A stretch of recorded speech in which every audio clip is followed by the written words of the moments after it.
hey, hey, wake up. Hey, hey, wake up.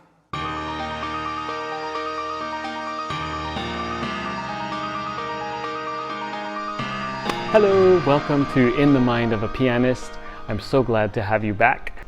You may notice that the quality of the picture is much improved. I've got a new camera, I've got some new lighting equipment, and so let's get this party started. The main point of this video is when you practice, don't merely have fun. Don't indulge in mindless playing and assume this activity counts as practicing piano. No, have very specific goals when you practice and also have a specific type of thought as you play music.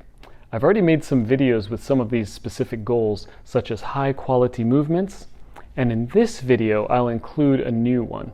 I'm going to take you through some good thoughts when learning Chopin's first Ballade in G minor. The music is doing stuff. You're not playing a bunch of random notes that happen to sound good together. This video is designed to be kind of like a pep talk for you. Imagine we are in the locker room, with clothes on of course, before you head out to your piano to practice hard and make some serious headway on your pianistic endeavors. Uncomfortable truth. A majority of people will never get to a place of real proficiency in this craft. They might get halfway there if they develop some decent habits. And the reason is because humans display so much resistance to the most important ideas. Stop resisting good ideas. If you can rise above these self-preservation instincts, you are in really good shape, and you will see real and consistent progress. Here is an example of a good idea which many people resist. If you are having fun when you practice, you are likely not practicing correctly. Now bear with me. If you're a serious pianist, watch this video from time to time and contemplate this. While the correct way to practice may be less fun in the traditional sense of the word fun, it can be fun or deeply satisfying if you train yourself to embrace a much more effective approach to practicing. Are you playing through the music and allowing your mind to wander as you play? You might be dreaming of so many things such as, isn't it wonderful that I play piano? Or, this music is just so lovely. Now, how can that thought possibly be bad? Well, if you are having that thought, you aren't having the thoughts that actually help you learn. Begin to memorize the music from the first day. Do not allow yourself to use bad fingerings or play with a lot of pauses or play with uneven tone. That doesn't mean you need to memorize the whole piece right away. Train yourself to create a crude wire outline first, then fill in the details of the first few measures. Add a few more measures at a time, and before you know it, you will know the music at a deeper level. Give a good impulse on each note or chord. Be sure to relax completely after every impulse. Feel that you are using the weight of your arm more than forcing things to happen by tightening your muscles. It should feel like your arm is completely aligned behind whichever finger is playing at the moment. This should constantly adjust. It should feel that your wrist levels are changing. The leverage of your wrist should be very involved in aiding the fingers to do their job. Sometimes this means that your hands should feel a bit floppy. Fingers should be grasping and firm. Piano technique is complex, so build it in layers. I don't believe it's possible to fix it in one day. The success of performing a piano piece comes down to details, and a good taste in details, in ideas. Some ideas are simply tacky. Here's the thing, each piece of music includes difficult spots, but you won't be able to successfully find them if you're not using the correct technique on the places that should be easy. If you're using the wrong technique on the easy places, then everything is going to feel roughly the same level of difficulty. This is such a big part of it. We must actively break down our habits and rebuild them. This is very difficult for many humans to do because it goes against the very nature of who we are. And also, along with breaking down old habits, we have to forge great habits. You have to really get inside the music. Analyzing music can feel a bit overwhelming because it's such a different language and the rules are completely unique to the world of tonal music. Really, the thing that helps the most is studying more pieces, especially shorter pieces. let's talk about Chopin's first ballade. We know it's in the key of G minor.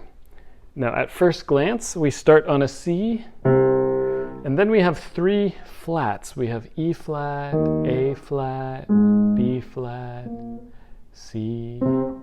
Well, A flat is not within the key of G minor, so what is this? Okay, let's take a look at this beautiful piece of art that I made for you. What am I marking here? Let's see.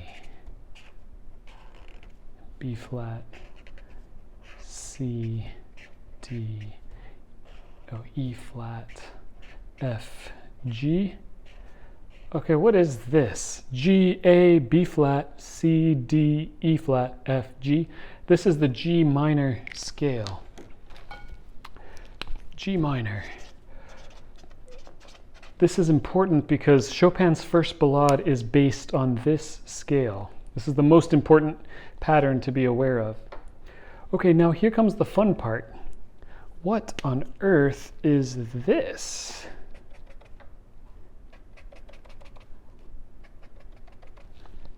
Well, maybe I shouldn't say what on earth. I should say where on earth. And the answer is Italy, specifically Naples. This is called a Neapolitan chord. It was developed by a group of opera composers in the late 17th century and early 18th century. An example of one of those is Alessandro Scarlatti, the father of the famous Domenico Scarlatti. So the Neapolitan chord is a major triad, see A flat major in this case, built on the flattened second scale degree. So we have our G minor scale. The second scale degree is A. You flat that, you get A flat. So this A flat half-step relationship to G is part of why it sounds so interesting. I'll show you in a minute what it sounds like. Okay, so the Neapolitan chord is a half step above the tonic. It most often occurs in minor keys, and it's almost always in first inversion. So this C will be the lowest sounding note. The A flat will be somewhere above it. And the reason that's important is because we want to hear the C moving to the D, and then the D moving to the G. Listen to the sound of this progression. I will play the Neapolitan chord, followed by a dominant, and followed by the tonic.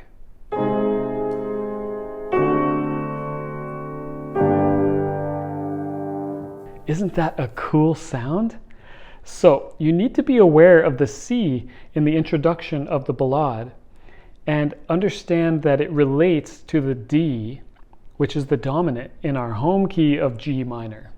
So even though this Neapolitan chord sounds elusive, it is elusive, but it's still a traditional thing to do.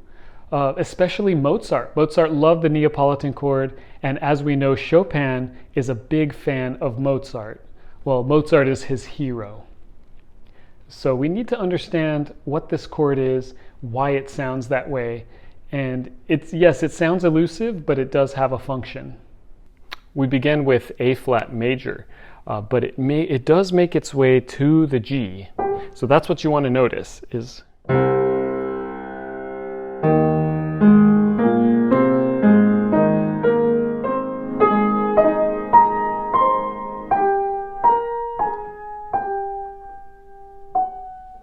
we made it to G, and then he goes down to F sharp, which is a bit tragic, and that's a major theme for this piece. There's a lot of tragedy, there's a lot of half-step relationships, and those are easy to remember, and it's easy to hear them, the sound of a half-step.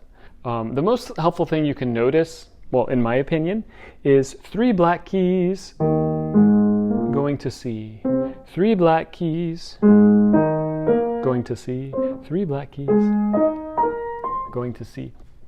You can memorize this pretty much right away. You shouldn't have to read every single note. Well, after you read every single note, then you notice a pattern, and you no longer have to do that. And also let your ear guide you We know we're going to G. Don't think about every one of those notes. Just focus on G, skip, come back, and come down, sync a half step. Now the next phrase, we're going to move around, F sharp, then a skip. Okay, that went to G. Did you hear that? Now down a skip, we're going to come to rest on E flat. And then we're going to do the same thing. We're going to come to rest on D. So notice there's a little moment of coming to rest on E flat and then come to rest on D. Now, I probably could play that without looking at the music. 3 black keys moving to C.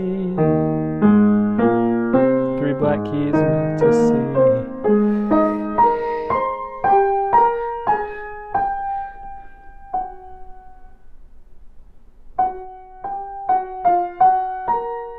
Oh, I got that wrong?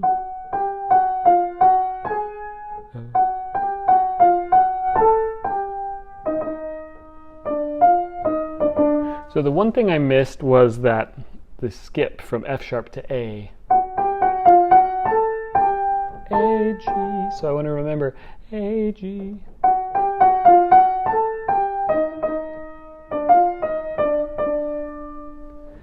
Now, the next thing that happens is C minor in first inversion, which goes to G minor. However, he adds a painful note, which is E flat.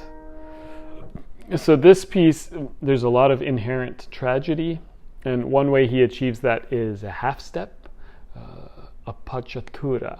So for example,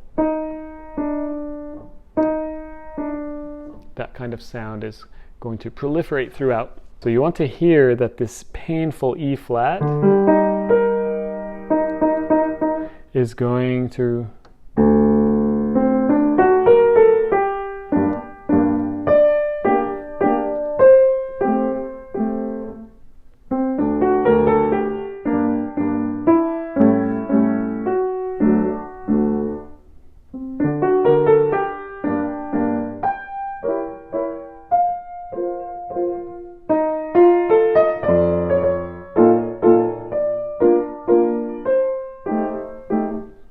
Okay, a few things to notice. So Chopin is very clear in how he writes the phrasing.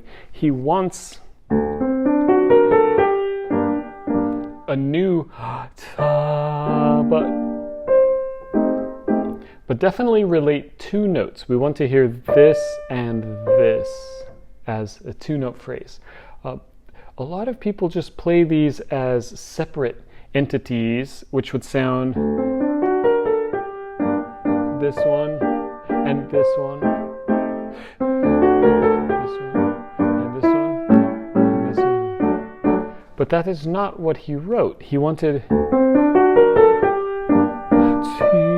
connect, breathe, breathe, connect, breathe, breathe, connect,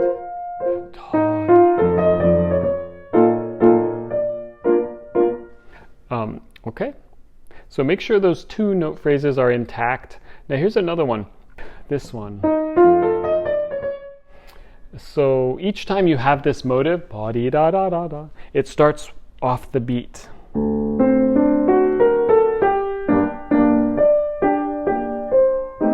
Again.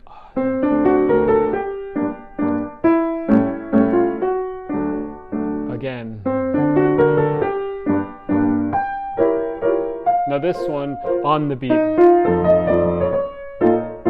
So we have to really be clear about the rhythm there. Don't start late because it'll sound similar to the preceding ones, and it's not supposed to. It's supposed to sound different. But our human tendency is we hear something, we establish what we think it is, and when we get over here, you end up with too many notes. And it's not what Chopin wrote. So be careful when it's the E flat. That one should start on the beat, not after the beat. Thank you for joining me in today's video. I hope you liked it. Subscribe, like, and you'll be sure to get more like this in the future. And I will see you on the next one. Bye.